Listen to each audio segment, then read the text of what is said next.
And this is the book that we are focusing on today by Tabitha Kihara. It says, The Beauty of Waiting, Be Fruitful and Victorious in Every Season. Welcome to the show, Tabitha. Great to have you here. Thank you. Thank you so much. Just before we get into it, can I just read something small? Yes. At the back of it, it says, Are you tired of waiting for God's perfect timing? What is the purpose of the wait? Does God have a reason? Goes on to say, waiting is painful and often draining, yet travailing through this life calls for it. It is in the seasons of waiting and being still before God that we find our purpose, our healing, and eventually develop an intimate relationship with the Lord. And you advocate for a purpose-driven life, and you offer incredible insight in this book when it comes to waiting. Whew. Tabs, and you've also opened up pieces of your life in this book as well. Yes. That you're willing to share with us today. Yes. Okay. What inspired this particular book? Why waiting? Why talk about waiting? Okay. Thank you so much, Mwikali. My name is Tabitha Kihara. I'm an author and a writing coach, and I've authored 3 books. And this was one of my first books, actually. And I wrote this book because I looked at my life and I realized I've had seasons of waiting. And so I wanted to share with other people, how can you be fruitful and victorious as you wait? Yeah, Yes. because it's not the natural thing to do. Most of the times when you are in waiting, then you're complaining. Yes. And then you're pointing fingers. Yes. And you're blaming people. Yes. And then you're giving up. Yes. So being fruitful and victorious in that season takes maybe a lot of work on yourself, in yourself, for you to be able to understand and be grateful in that moment. Yes, yes. And the mindset is very important when you're waiting. How you wait, your attitude is very important. And I remember when writing this book, I looked at my life and looked at, seasons of waiting. I'm the last born out of 8, so my parents waited for 16 years to have me. The gap between my elder sister and I, 16 years. Okay. Yes. And then I dated my husband for 4 years, and then I took 6 years to have a baby. So that perhaps informs, my life of waiting. And I knew I had learned lessons, and I wanted to share them, especially with women, on how to be fruitful and victorious as one is waiting. Yeah, Tabitha, can I ask, in this moments of waiting, say for example, the 16 years there's nothing you could have done about it. The 4 years you were probably learning and you were in it, choosing to wait. Yes. But then waiting on a child, it was something that was out of your control, that you were waiting and depending on God. Was your first reaction to be fruitful at that point and be victorious, or was it something that you learned as you were going through this season? It's something I learned. I had dated my husband for 4 years, and I always say, our love was raw and undefiled. So we were looking forward to getting married. And so we got married in October 17th, 2009. And for the first 1 year, we didn't want a baby. We wanted to be happy and enjoy each other, go camping, go for holidays, just be happy. Yes. You don't want your spouse to know. I didn't want to get pregnant within the first 1 year. Yes. And so the first 1 year, we didn't want a baby. We wanted to just be happy.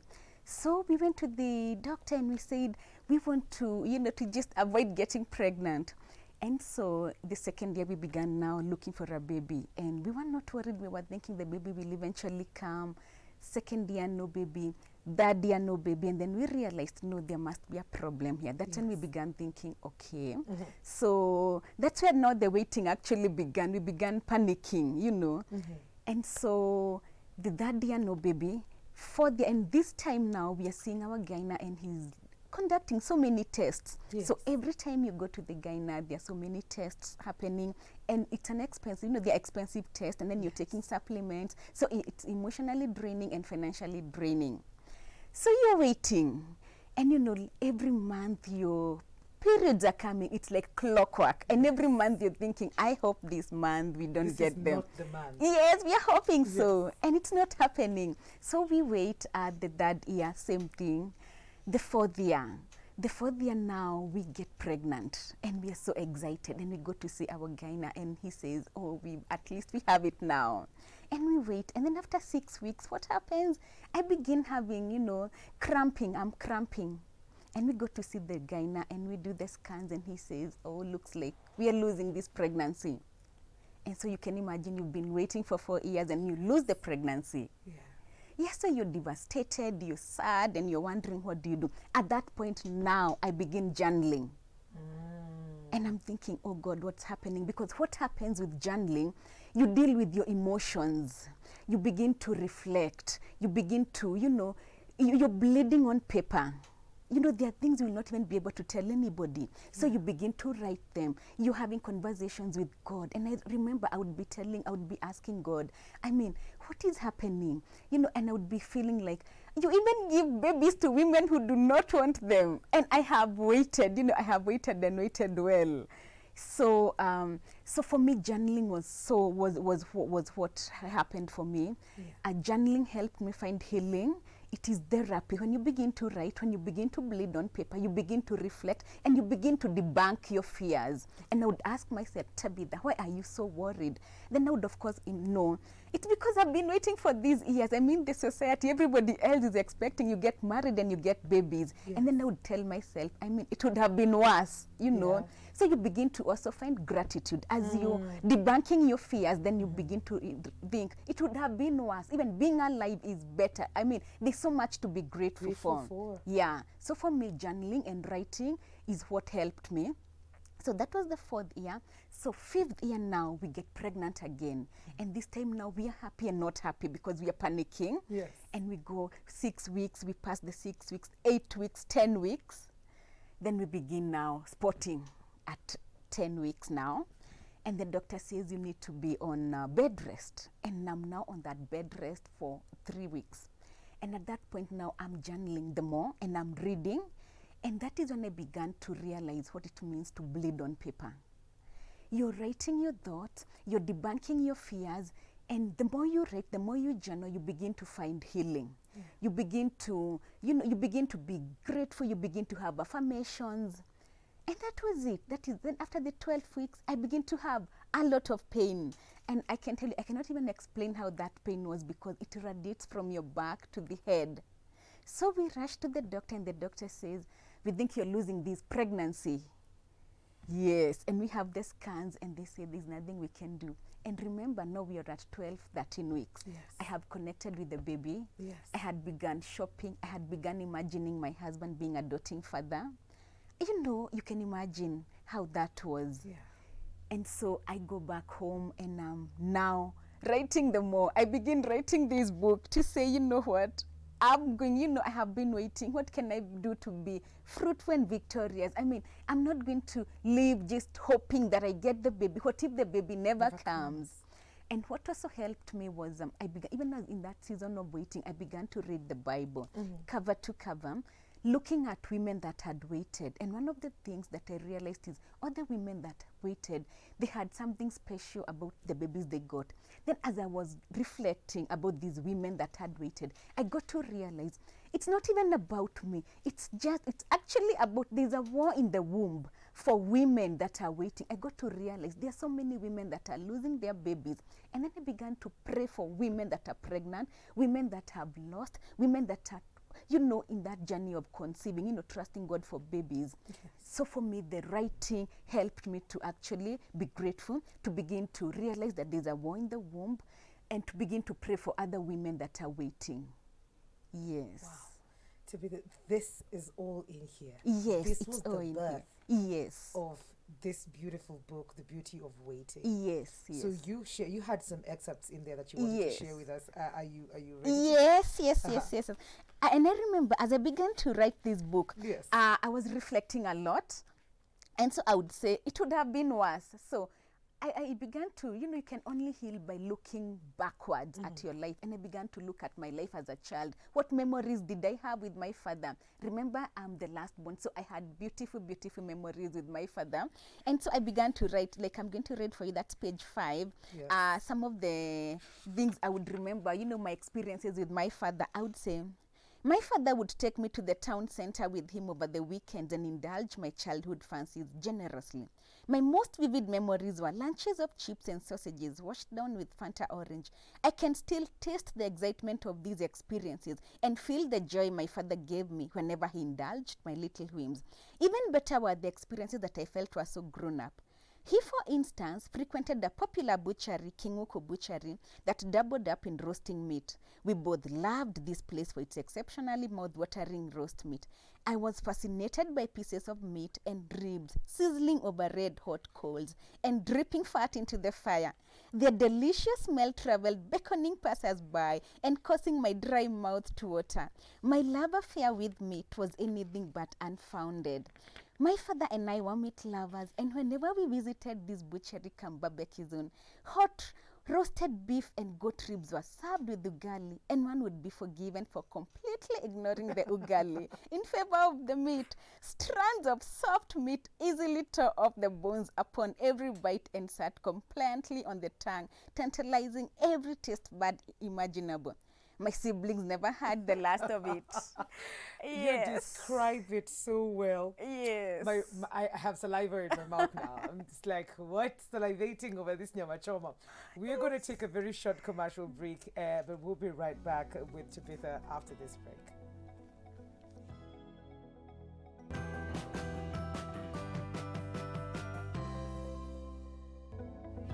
Welcome back to Full Circle with Rukali. A very good morning to you. We're talking about the beauty of waiting, being fruitful, being patient, and being victorious while you're doing it. Well, it might not be easy, but it's important. And one of the things that Tabitha learned while waiting is that journaling was the way to heal, was the way to get over or be grateful in the moment, and actually resulted to this.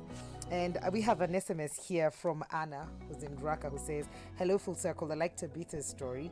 I began writing in class 4, and I'm now 21. My pen helps me heal, grow, and do life." And this, you just read a small bit, remembering the things that you used to do with your father.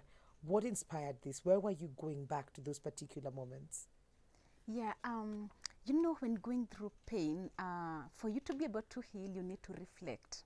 So I would look at my life and just, want to look at, it's not been so bad. We've still had good times. So as much as I've lost, I've been waiting for this baby. The baby is not coming. So, yes. It could have been worse. So I would look back and see, what good moments have I had with my family, with my friends, in school? And that is what helped me as I was journaling. I even actually began to even write affirmations and gratitudes. Like every morning, I would write 10 things I'm grateful for. And I would say, I'm so grateful for life. I'm grateful for good health. I'm grateful that I can eat. I'm grateful that I can read. 10 things. Like you have to really purpose to see the good. And that is what journaling helps you. It helps you to be able to see, to have a heart that is full of gratitude. And also affirmations. I would also write affirmations. Affirmations are the things that you want to see. Like I would say, I'm going to publish my book one day. Like, yes, the kind of things that you want to see. And I would say that I know I'm going to hold my baby. I'm going to hold a baby one day. I'm a blessed mother. I'm going to inspire other women. I'm going to be sought after in this country and beyond. I'm going to be a writing coach. You affirm yourself. It gets to a point where you just have to encourage yourself as you're waiting.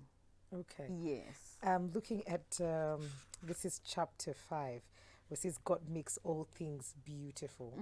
And this clearly, you'd gotten to a point where whenever it will happen because it is in His time and not my own. That this is beyond me, that I need to accept things that I can do something about, and things that really you just have to wait on God for that to happen. Yes. When you talk about this and you look at the life that was around you at that time, you had society that was looking at you. You had family, in-laws, your own relatives who were looking at you. How did you handle that situation? Just believing that God will make it beautiful in His own time. Yes. What actually happened was I had a very supportive system at home, my siblings and my husband. And also I got so busy with the church. I joined the women ministry, and I actually joined the mentorship group, and I would help even organize baby showers and bridal showers for other women, because I believe that, you know, if you want something so badly, you cannot get what you do not honor.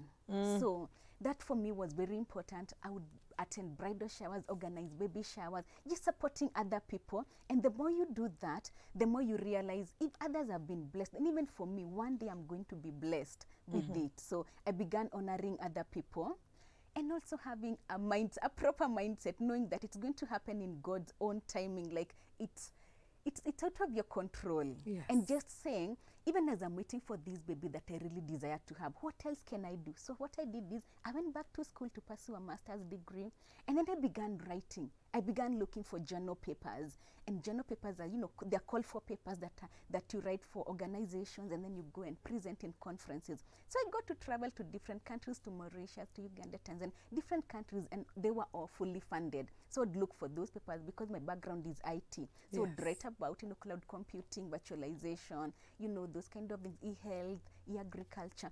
And then I kept myself busy. So I'd be traveling. I would say, I mean, you cannot be lacking in all areas. We are going to have to succeed in one area. So if the baby is not coming, can we just progress in other areas? So for me, that's how I actually got to discover my purpose, that I can write. So I kept myself busy. That's why I keep telling women, you know, and people, you know, just be fruitful and victorious as you're waiting. What else can you be doing? So in my season of waiting, I got very busy in the church, helping in the women ministry, organizing baby showers, bridal showers, supporting other women.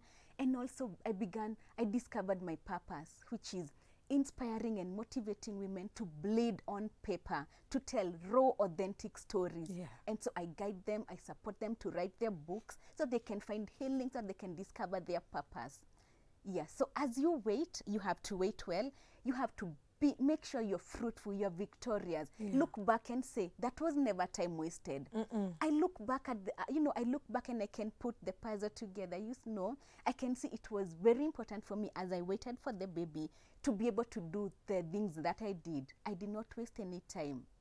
And, you know, you discovering that writing was working for you in terms of helping you heal and helping you grow and helping you be patient and helping you be fruitful in that time. It's the same message that you're passing on to other women, especially women who are also waiting, waiting wombs, waiting on a job, waiting on a husband, for them to be able to write these things out and write other things as well. So you walk the journey with them, sort of like therapy, coaching, but then it is strictly by allowing them to write their fears on paper. Yes. The expectations on paper, so that they're able. What does that do then? When they do that, you know, when you write to debunk your fears, you'll be writing, you know, your greatest fear is you'll never get a baby. And let's assume you will never get a baby. So what does that mean to you? Does it mean that now you will not progress in other areas? So you begin to look back and say, well, I'm waiting for probably this baby or this job, but what else can I be doing now? How can I progress? How can I find my purpose? And you also look at your experience. What have you gone through? What pain have you gone through? Because I keep saying, do not waste your pain.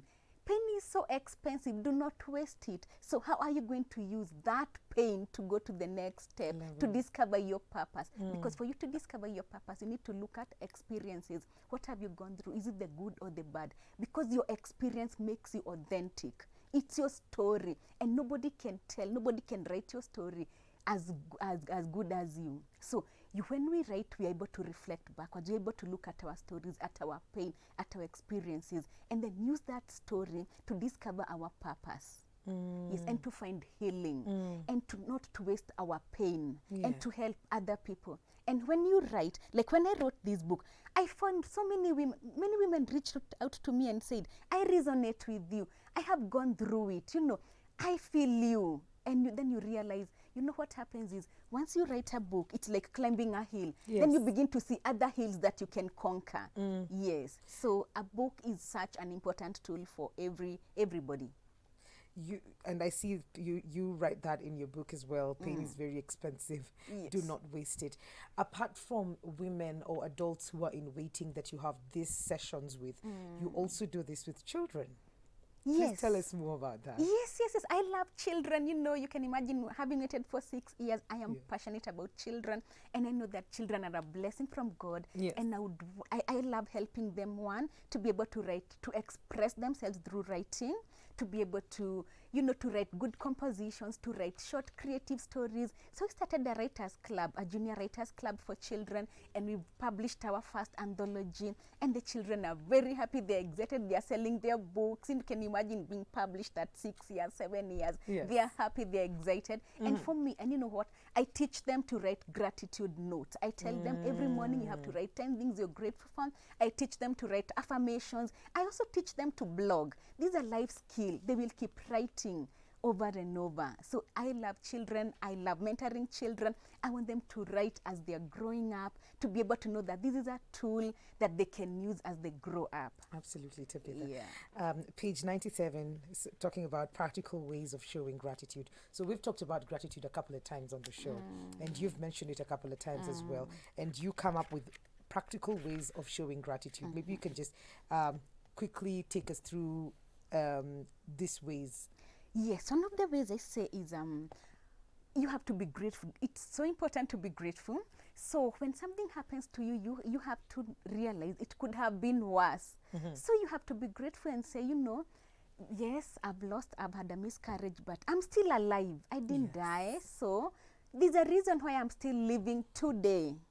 Then the other one is find ways of showing gratitude even to other people. You know, begin to celebrate other people. Begin to thank God for giving you life. Yes. You know, be grateful.